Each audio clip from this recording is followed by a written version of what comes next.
Hello, hello, hello. I just wanted to take this opportunity to talk a little bit about transformation and why for some people transformation can be a challenge.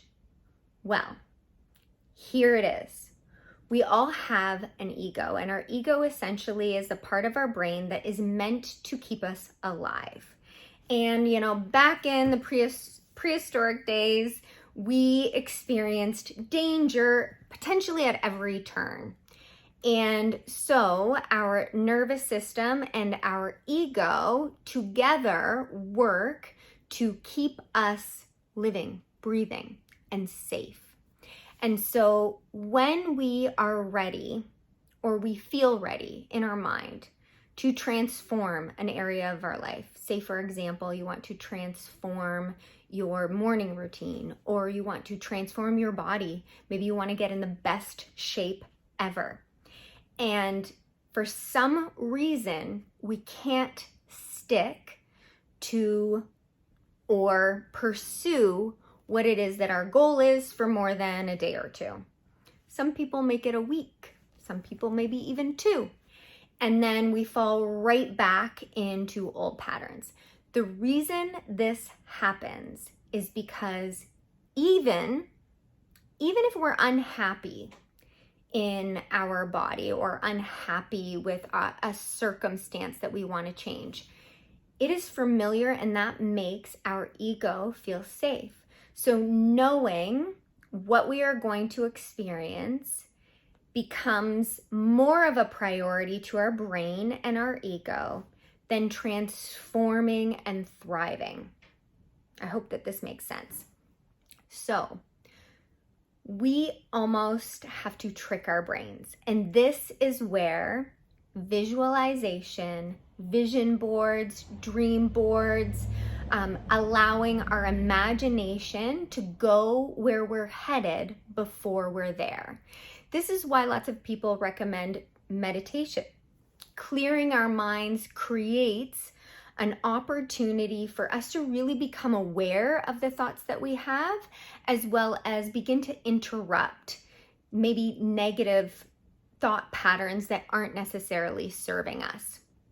So, if you want to make a change in your life, say for example, you have a goal of starting paddleboarding and you just can't seem to unpack the paddleboard that you maybe ordered, or maybe you haven't even ordered the paddleboard and you are just like, this is something that I want to do, but for some reason you're not doing it.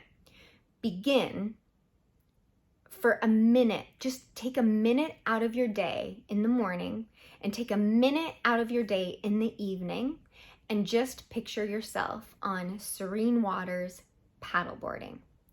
Because the brain cannot distinguish between what we actually physically do and what we imagine in our minds.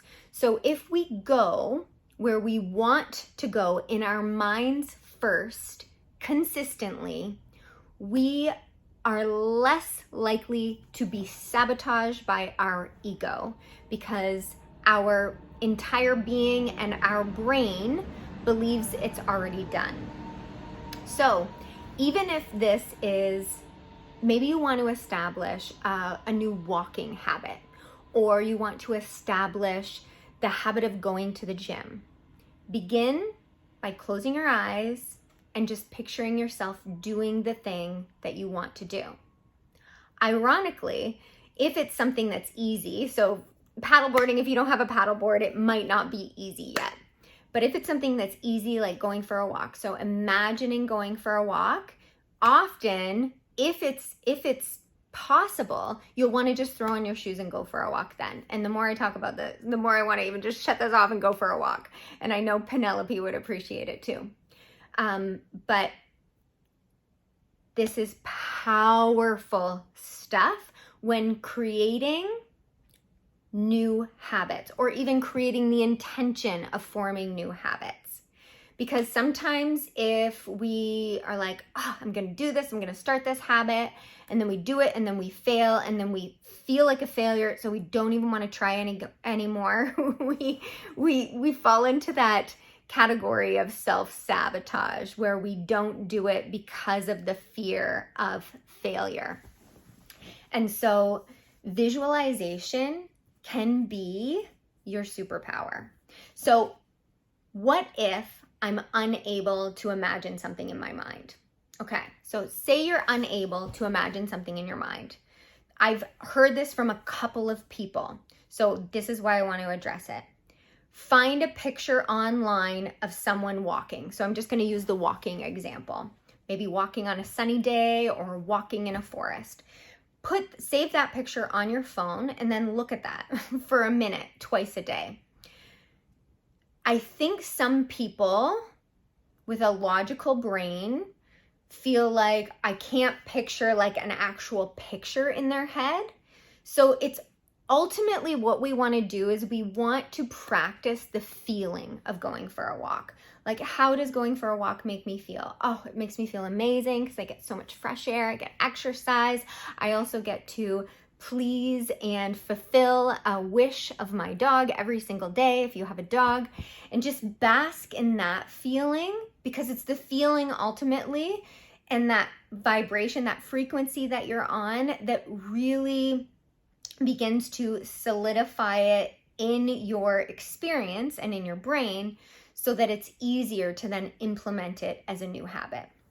Okay, let me use another example of something. Okay, there's actually even been studies done proving the benefits both with solidifying a habit, but also with improving a skill. So I believe it was a Stanford study. It may have been a Harvard study. If you know this study, feel free to post it in the comments. But a study that took, half of a group, so say there were 10 people here in group A and 10 people in group B, and they practiced their free throw shots. Group A practiced in real life. Group B practiced in their mind. And so they measured their skills and their accuracy before they began this process, and say they did it, for example, for like 6 weeks. And then they came back, and ironically, both groups improved at like the same level. At the same level. So this is also why shadow boxing came about, because when you're practicing boxing, if you're practicing with another human being and they always win, then you're practicing losing. Whereas if you shadow box and you practice winning your boxing match every time, even though it's imagined, you are solidifying that feeling of winning in your being. So I'm kind of like going a little bit further here. So before I was talking about your ego and your brain wanting to keep you safe, so self-sabotaging when you're trying to incorporate a new habit that isn't something that you have regularly practiced. And so practicing it in your mind regularly for 1 minute in the morning, 1 minute in the evening is going to trick your brain into thinking you already are doing that habit. And then when you begin to implement the habit, it'll be easy because your brain has already been conditioned to think or know that this is something you do now. So this was something that was really, really powerful for me when I began shifting the way I thought about food. Okay?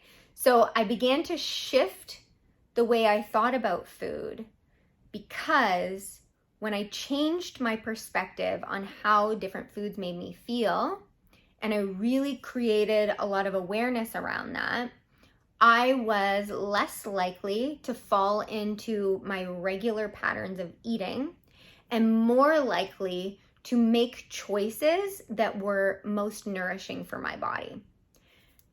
If food and maybe eating more things that really fuel you and nourish you versus the things that maybe hinder you or hold you back is a new habit that you want to form, I just want to share one powerful mind exercise that can help you. And so one thing I've come to learn about me and my lipedema is that gluten in my body causes extreme inflammation, swelling almost immediately, as well as discomfort and a lot of other things. And so when I told myself I couldn't eat gluten, all I wanted to do was eat gluten. Like anything gluten. Like bring me all the bread, bring me all the cookies, bring me all the cake. Not that I ate a lot, but as soon as I told myself, no, you can't have this. This is not good for you. I wanted it all the time. So when I shifted my thought process and my mind to, I can have gluten whenever I want, anytime I want, but I'm going to choose something that makes me feel good. The reality is there may be a time here or there where I decide to have gluten, and because I actually allow myself to have whatever it is that I want, I'm not going to spiral and then quit living a lifestyle where I'm eating foods that are nourishing just because I had a slice of cake at somebody's birthday party. So if what you are beginning to transform in your life is eating for wellness, one, call it eating for wellness, not a diet, none of that. Instead, focus on the fact that you can eat whatever you want, anything that you want. For goodness sakes, you can have 45 chocolate bars if you want, but ask yourself, will I feel good after I eat those chocolate bars? And then even allow for your mind to go back to the time where you ate that thing, maybe that causes inflammation in your body, or drank that thing that causes inflammation, and be like, do I want to feel that way? So becoming really intentional, but also practicing in your mind before you even put it in your mouth. So yeah, transformation can sometimes seem tricky. It can sometimes feel challenging, but if we practice transforming whatever it is that we want to transform in our life, in our minds first, like I said, you can create a vision board.